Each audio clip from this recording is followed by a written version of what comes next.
এই যে ভুড়ি হালকা গরম পানিতে দিয়েছি, উতল উঠলে নামায় দেবো।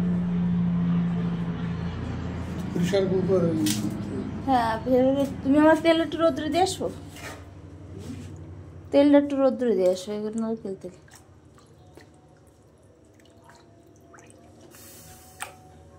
পানি বেশি হয়ে গেছে।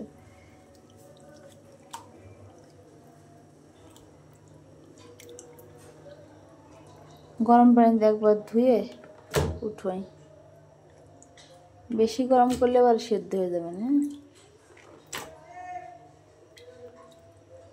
ভুড়ি গরম পানিতে ধুয়ে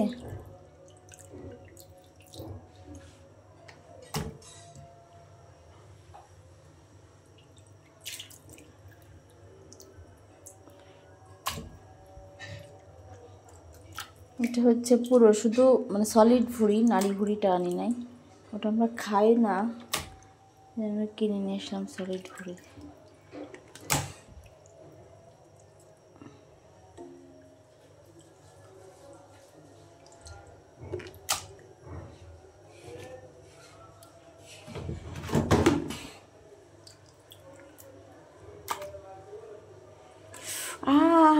গরম।